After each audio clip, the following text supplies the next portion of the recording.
Basically मैं कृष्णवंशी हूँ। मैं चीफ इमाम तो हूँ भारत का, लेकिन कृष्णवंशी हूँ।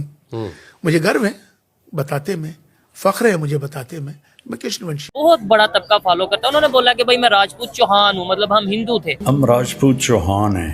लेकिन पाकिस्तानियों का दिमाग खुला है कि इंडिया को जिस तरह हमें मीडिया बोलता था, वो असल मीडिया वैसा नहीं है। अभी लोगों को पता चला। दुनिया जानती है, पूरी दुनिया जानती है, हर चीज़ का प्रूफ है कि 1400 साल पहले इस्लाम आया, उससे पहले टेंपल ही थे। फिर ये अरब की तरफ से, इस तरफ से मुसलमान आए, उन्होंने हमले किए, उन्होंने लूटा, उन्होंने मंदिरों को तोड़ा, सारी हिस्ट्री सबके सामने है।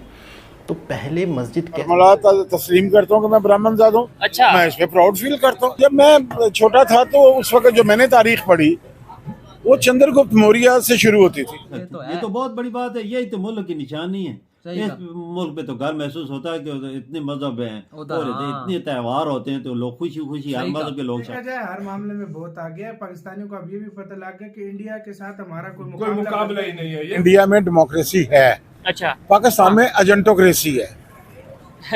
यहाँ पे एजेंटों की हुकूमत है।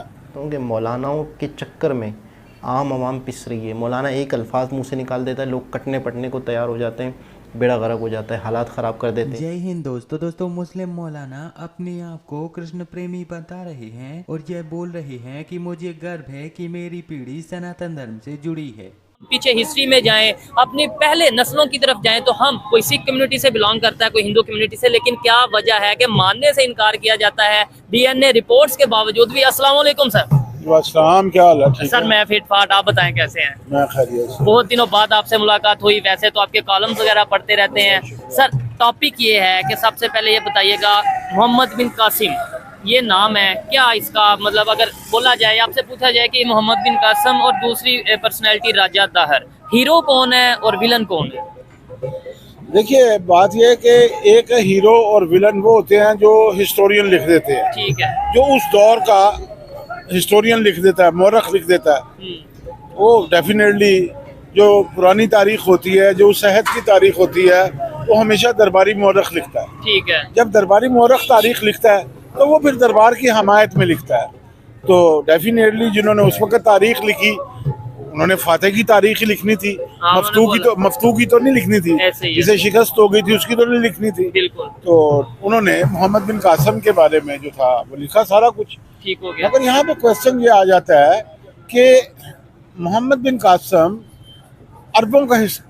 दरअसल हाल ही में एक मशहूर न्यूज एंकर ने अपने पॉडकास्ट में डॉक्टर इमाम उमर अहमद इलायसी को बुलाया और उनसे अपने पॉडकास्ट में इस्लाम के बारे में वार्तालाप की। वार्तालाप के दौरान अहमद इलायसी ने इस्लाम को लेकर अलग अलग बातों पर अपना मत सबके सामने रखा और कई जगह पर उन्होंने इस्लाम धर्म को काउंटर करते हुए इस्लाम धर्म की गलत बातों की निंदा की। इस पॉडकास्ट में दोनों लोगों के बीच में वार्तालाप करते हुए एक समय ऐसा आया कि जब मौलाना साहब ने बताया कि मैं कृष्ण प्रेमी और कृष्ण बंसी हूँ, मेरे पूर्वज भगवान श्री कृष्ण से जुड़े हुए थे और वह पूरी तरह से सनातनी थे। मौलाना साहब कहते हैं कि मुझे गर्व है कि मेरे पूर्वज भगवान श्री कृष्ण से जुड़े हुए थे और हम आज भी भगवान श्री कृष्ण के विचारों का पालन करते हैं। मुस्लिम मौलाना बताते हैं कि हमारे दादा परदादाओं ने सनातन धर्म की रक्षा करने के लिए मुगलों से भी लड़ाई की थी और कई सारे ऐसे लोगों को मारकर गिराया था जो कि सनातन धर्म को नष्ट करने की कोशिश कर रहे थे।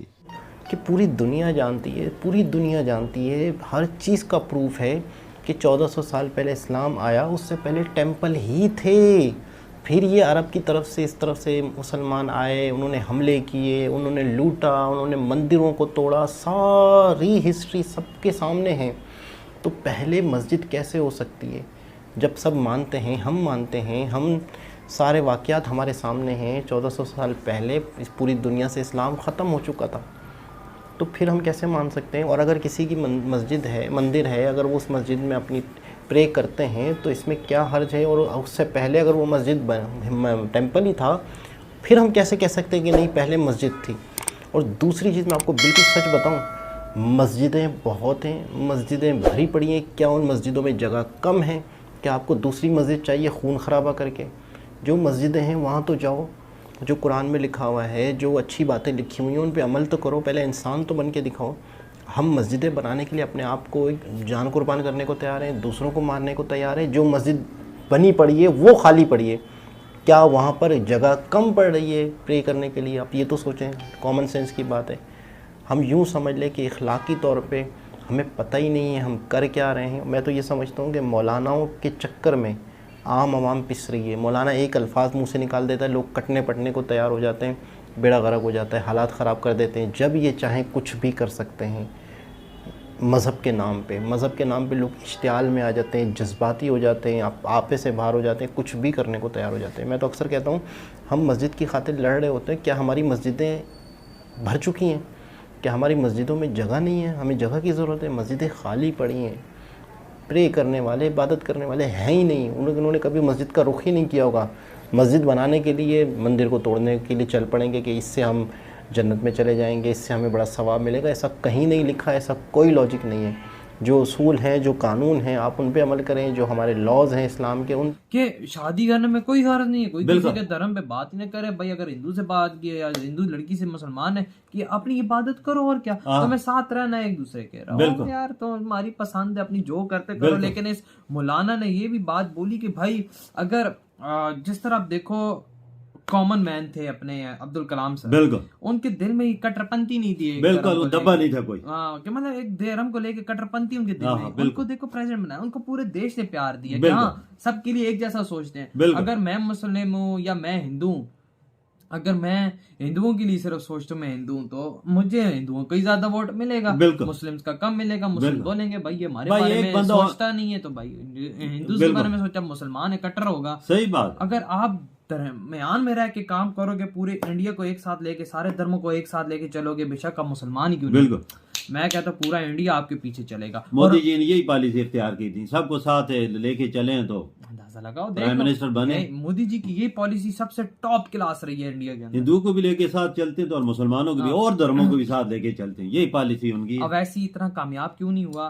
वो कट्टरबंदी करता है, मजहब को आगे धकेलता है। मतलब कि मुसलमानों का ज्यादा ये सबके साथ रहेगा ना, एक जैसे रहेंगे तो सारे ठीक रहेंगे। लेकिन वही बात है कि नहीं। और इस मौलाना ने काफी बड़ी बात की है कि भाई वहाँ पर मतलब हजारों लड़कियां भाई से शादी कर रही। ये बात है वजह, पसंद की बात है ना, वजह किसी को कोई रोक तो नहीं सकता ना। ये तो दिल की बात है ना, जबरदस्ती तो नहीं है। ये सिर्फ एक इंडिया में पॉसिबल है, खुली आजादी लाइफ यार। ऐसी आजादी मैं कहता हूँ कि पूरी दुनिया मांगती होगी कि ऐसी आजादी मिले। बिल्कुल बिल्कुल। देखें अगर बोल दो अच्छे लोग हैं उधर भाई यार, असल में देखो अच्छे बुरे लोग हर जगह थोड़ी मिकदार में होते हैं, वो कभी भी कोई नहीं खत्म कर सकता, हर जगह होते हैं। लेकिन जो मोस्टली जो भी पाकिस्तानी गए ना, उनको वहाँ पर इतना प्यार दिया, चाहे वो हिंदूज हो चाहे वो मुस्लिम हो, उनसे इतना इनका प्यार। अच्छा मैं एक बात बोलूं, और ये बात शायद आप इससे इत्तेफाक करें ना करें, अगर कोई पाकिस्तानी उधर जाता है इतना उसको प्यार दिया जाता है। देखो इंडियंस भी कुछ याद आते हैं इधर पाकिस्तान में भी दिया जाता है, लेकिन देखो हम